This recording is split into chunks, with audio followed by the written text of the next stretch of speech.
Welcome to step 2 and 3 of the 7 steps to work from home guide. In this video, I will talk about setting up your professional profiles and why it is important in the remote job market. If you don't have access to the video that talks about step 1, which is defining your skills and building your resume, if you don't have access to the guide, I will post both links either above or below this video, depending on where you're watching this, for you to access. So, why is it important? Research has shown that over 87% of employers use professional social media and freelance platforms to source for candidates. Having a noticeable presence can put you ahead of the rest in your job searches. There are many platforms out there, but in this video, I will talk about LinkedIn, Upwork, AngelList, and FlexJobs. Why? Because these are the platforms I am most familiarized with that have also been a communication channel between former and current employers and myself. LinkedIn is a business-oriented social network service/platform. Individuals, organizations, and companies are able to set up a professional profile and connect with other companies, organizations, and professionals in their network. So how do you create a profile that stands out? How do you get noticeable, and how can you make your profile searchable by recruiters in your industry? Start with a professional photo. Go with the cleanest, most professional looking snapshot you have. Make your headline stand out. By default, LinkedIn populates your headline with your job title and current company, but you don't have to leave it that way. Consider listing your specialty and speaking directly to your audience. If you want your profile to be searchable, include important keywords. LinkedIn recommends that you try to keep your headline to about 10 words, but this is entirely up to you. Fill out the summary field with your biggest achievements. Use bullets to make it an easy read. Think about your target reader and then paint a picture of how you can make the person's life easier. You can also add media files, included videos. If you're a speaker or presenter, an introduction video could be a great idea. Add images or documents to your experience. This is a great way to create a visual portfolio along with your standard resume information. Fill out as much of the profile as possible. This includes skills, volunteer associations, education, etc. This is a place to put all the interesting stuff that doesn't fit in your resume but paints you as a well-rounded individual. Keep your work history relevant.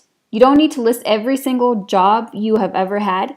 Instead, only list jobs that are relevant to your current career goals. Ask for recommendations. Endorsements are great, but recommendations are the currency of the realm on LinkedIn.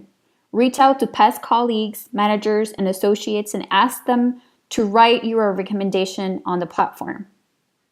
Some extra tips that I can give you are to add URLs or links to sites that showcase your work. For example, if you're a designer, web developer, or you designed a marketing campaign and your work is live on the internet, it's a nice thing to share it as reference of your work.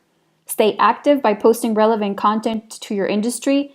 That way you pop up on your connections newsfeed very often. I would also recommend that you follow companies and people in your industry. So for your reference, I've actually included this fact file that adds value to what we just discussed that could help you stand out in LinkedIn. Feel free to pause this video to take a quick look at this fact file. Now that we've reviewed LinkedIn, let's move on to Upwork. Upwork is a global freelancing platform where businesses and independent professionals connect and collaborate remotely. I have to be honest in letting you know that based on my experience, I've gotten the sense that Upwork is more employer-oriented than freelancer-oriented. Another fact that I want to highlight is that depending on the type of work opportunity, you might compete against professionals from countries in which the cost of living is lower than in most countries, and therefore their rates are ridiculously low, and some employers are willing to sacrifice quality for low rates. So unless you are residing in any low-income country, I'd recommend that you avoid job offerings that are looking for freelancers with the lowest rates. Fixed-priced gigs can also be tricky, depending on the type of work you're doing, because the employer can get you to make as many changes as they want, and they may not pay you more than the fixed price. The last thing that I want to highlight is to make sure you apply to jobs in which the client has been payment verified. I've never been scammed in Upwork, but I have heard of some people who have. So remember, higher skill sets will most likely provide you with better opportunities. So if you're not finding work after 3 or 4 months of applying, or you get a message from Upwork telling you that there are many offers with the same skills that you have in the market, consider improving your resume, learning new skills, or specializing further in your market. Let's jump into a quick tutorial on how to build your profile in Upwork. I'm adding their tutorial to this video so that you don't have to jump off, but you can subscribe to their YouTube channel for more tips. A professional profile highlights your best skills and experience and the services you offer, so clients can determine if you are the best fit for their project. Here's some tips you can use to take your profile to the next level. Link your accounts. Add a photo, title, and overview. Select your key skills. Honestly assess your English skills. Add your employment history and education. Build your portfolio.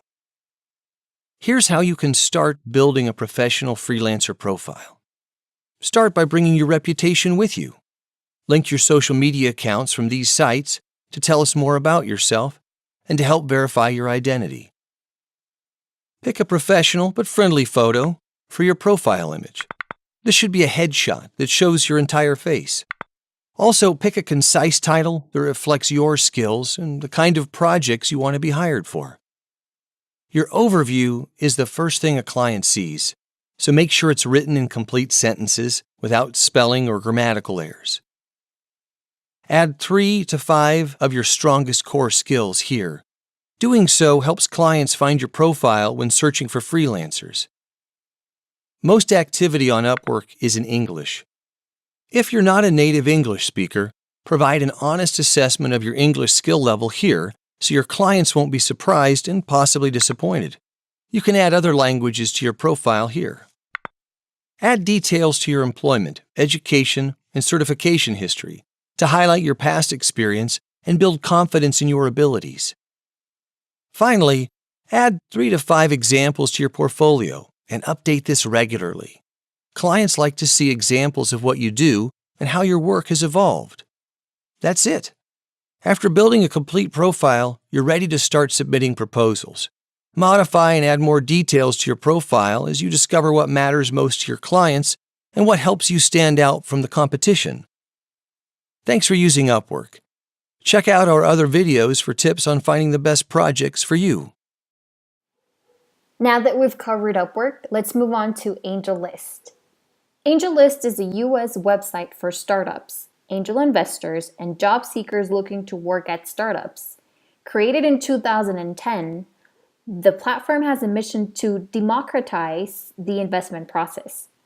It started as an online introduction board for tech startups that needed seed funding.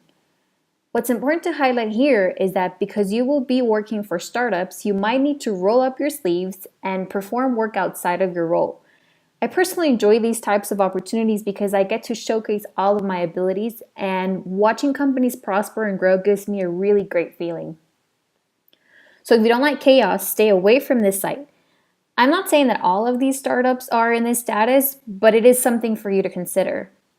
Setting up your profile on this and other platforms is pretty much the same, so I will let you visit the site and explore for yourself. Now that we've quickly gone over AngelList, let's move on to FlexJobs. FlexJobs is a major career site geared toward people looking for flexibility in a job. This is a paid service that I believe starts at $14.95 a month. I'll be sharing a discount code that you can use to get 30% off on my Facebook page in case you're interested. If you're not happy with the service, you can always get your money back. The other platforms that we discussed today are free to set up and start. However, as you want to get access to more of the features, you will need to pay certain fees. I can tell you that FlexJobs is totally worth it because you get access to legitimate offers from really great companies, and you can apply to jobs by either setting up your profile on the platform or simply attaching your resume and cover letter where it is required. I will actually let you explore the site as it's got a lot more information for you to review. It's pretty easy to understand. Alright, so now that we've covered all topics for this video, what's next? In another video, I covered step 1 of the 7-step guide, which talks about defining your skills and building your resume. In today's video, we covered step 2 and 3 that talks about setting up your LinkedIn profile as well as your profile on other platforms. So stay tuned for the next video that will cover steps 4 and 5 that talk about defining your working conditions and searching for jobs on other websites for free. If you don't have access to the guide or step 1 video, I will be posting the links above or below this video depending on where you're watching this, as well as the links to all the platforms that we reviewed today. So that's a wrap. Take care.